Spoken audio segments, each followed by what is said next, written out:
역대기 상권 9장 유배에서 돌아온 예루살렘 주민. 이렇게 온 이스라엘이 족보에 오르고 이스라엘 임금들의 실록에 기록되었다. 유다는 배신한 탓으로 바빌론에 유배를 갔다. 그 뒤에 처음으로 자기들의 성읍에 있는 소유지에 돌아와 자리를 잡은 이들은 이스라엘 백성과 사제들과 레위인들과 성전 막일꾼들이다. 유다의 자손들과 베냐민의 자손들과 에프라임과 므낫세의 자손들 가운데 예루살렘에 자리를 잡은 이들은 이러하다. 우타이는 암미웃의 아들, 암미웃은 오므리의 아들, 오므리는 이므리의 아들, 이므리는 바니의 아들이다. 이들은 유다의 아들인 페레치의 자손들이다. 실로 사람들 가운데에서는 맏아들 아사야와 그의 아들들이 자리를 잡았다. 제라의 자손들 가운데에서는 여우엘과 그들의 형제 690명이 자리를 잡았다.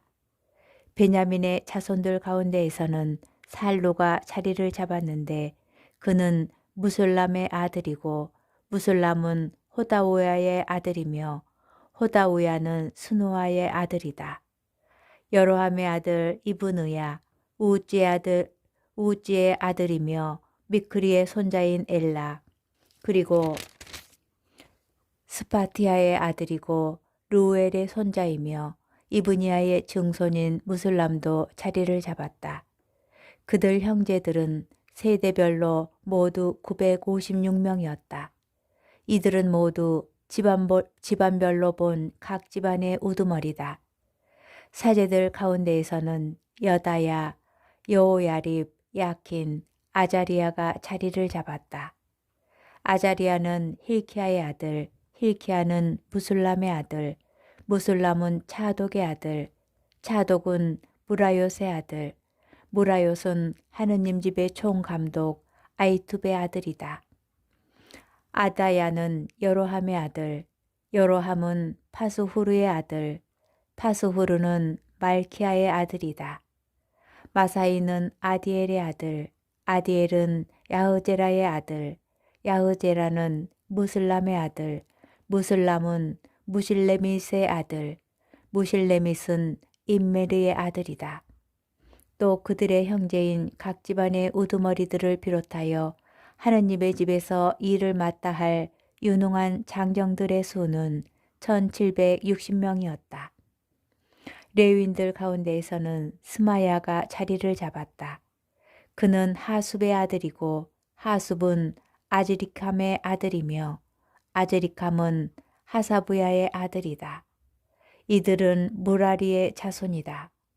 또 박박하르, 헤레스, 갈랄, 마타냐가 자리를 잡았는데 마타냐는 미카의 아들이고 미카는 지크리의 아들이며 지크리는 아삽의 아들이다. 오바디아도 자리를 잡았다. 그는 스마야의 아들이고 스마야는 갈랄의 아들이며 갈랄은 여두툰의 아들이다. 베레크야는 아사의 아들이고 아사는 느토파인들의 촌락에 살던 에카나의 아들이다. 문지기들은 살룸, 아쿱, 탈몬, 아이만과 그들의 형제들인데 살룸이 그 우두머리였다. 살룸은 지금도 동쪽에 있는 임금의 문을 지키는 문지기다. 이들이 레위 자손들의 진영에 속한 문지기다.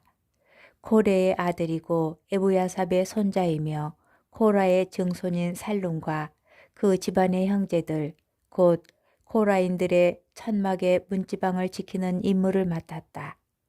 그들의 조상들도 주님의 진영 입구를 지키는 사람들이었다. 예전에는 엘아자리의 아들 피느하스가 그들의 총감독이었는데 주님께서 그와 함께 계셨다. 무셀 레무야의 아들 즈카리아는 만남의 천막 문지기였다. 문지방을 지키는 문지기로 뽑힌 이 사람들은 모두 222명이며 촌락별로 족보에 올랐다. 그들에게 이 항구한 직무를 맡긴 이는 다윗과 사무엘 선견자다.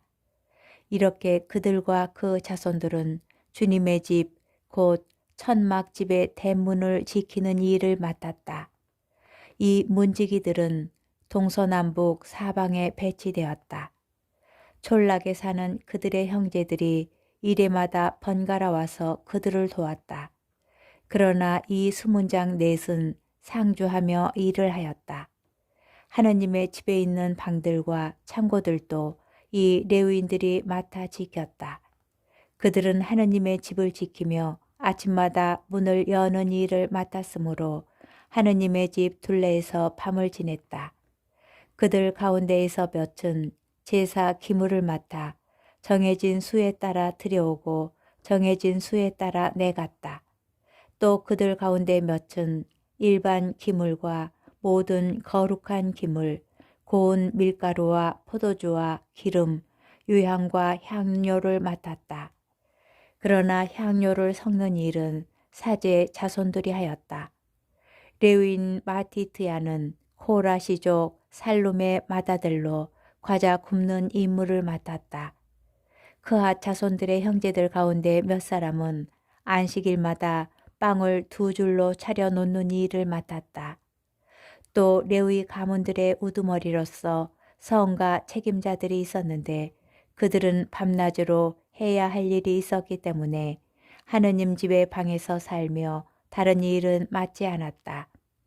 이들이 족보별로 본 레위 가문들의 우두머리다. 이들은 예루살렘에서 살았다. 사울의 계보, 기브온의 시조 여이엘은 기브온에 살았는데 그의 아내 이름은 마아카이다. 그의 맏아들은 압돈이고 그 아래로 추루, 키스, 바알, 네르, 나답, 그도루, 아흐요, 즈카르야, 미클롯이 있었다. 미클롯은 시마를 낳았다. 이들은 예루살렘에서 형제들을 마주보며 함께 살았다. 네르는 키스를 낳고 키스는 사울을 낳았으며 사울은 요나탄, 말기스와 아비나답, 에스바알을 낳았다. 요나탄의 아들은 무리바알이며 무리바알은 미카를 낳았다. 미카의 아들은 피톤, 멜렉, 다호레아, 아하즈이다. 아하즈는 야라를 낳고 야라는 알레멧, 아즈마웻, 지므리를 낳았으며 지므리는 모차를 낳고 모차는 비나를 낳았다. 비나의 아들은 르파야이고 르파야의 아들은 엘아사이며 엘아사의 아들은 아첼이다. 아첼에게는 아들이 6 있었는데 그들의 이름은 아즈리캄, 보쿠루, 이스마엘, 스아르야, 오바드야, 하난이다. 이들이 아첼의 아들들이다. 역대기 상권 10장 사울이 죽다. 필리스티아인들이 이스라엘의 싸움을 걸어왔다. 이스라엘 군사들은 필리스티아인들 앞에서 도망치다가 길보아 산에서 살해되어 쓰러졌다. 필리스티아인들은 사울과 그의 아들들 뒤에 바짝 따라붙어 사울의 아들들인 요나탄과 아비나답과 말기수아를 쳐 죽였다. 사울 가까이에서 싸움이 격렬해졌다. 그러다가 적의 궁수들이 사울을 발견하였다. 사울은 그 궁수들에게 부상을 입었다. 사울이 자기 무기병에게 명령하였다. 칼을 뽑아 나를 찔러라. 그러지 않으면 할례 받지 않은 저자들이 와서 나를 희롱할 것이다. 그러나 무기병은 너무 두려워서 찌르려 하지 않았다. 그러자 사울은 자기 칼을 세우고 그 위에 엎어졌다.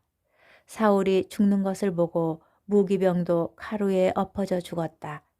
그리하여 사울이 죽고 또 그의 세 아들을 비롯하여 사울의 온 집안이 다 죽고 말았다.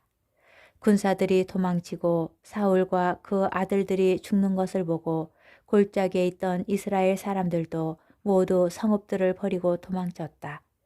그러자 필리스티아인들이 거기에 와서 살았다. 그 이튿날 필리스티아인들이 와서 살해된 이들의 옷을 벗기다가 사울과 그의 아들들이 길보아 산에 쓰러져 있는 것을 발견하였다. 그들은 사울의 옷을 벗기고 그의 머리와 갑옷을 거둔 다음 필리스티아인들의 땅 곳곳으로 사람들을 보내어 저희 우상들과 백성에게 기쁜 소식을 알렸다. 그러고 나서 그들은 그의 갑옷을 자기들의 신전에 보관하고 머리는 다곤 신전에 매달아 놓았다. 온 야베스 기랏은 필리스티아인들이 사울에게 한 모든 일을 전해 들었다.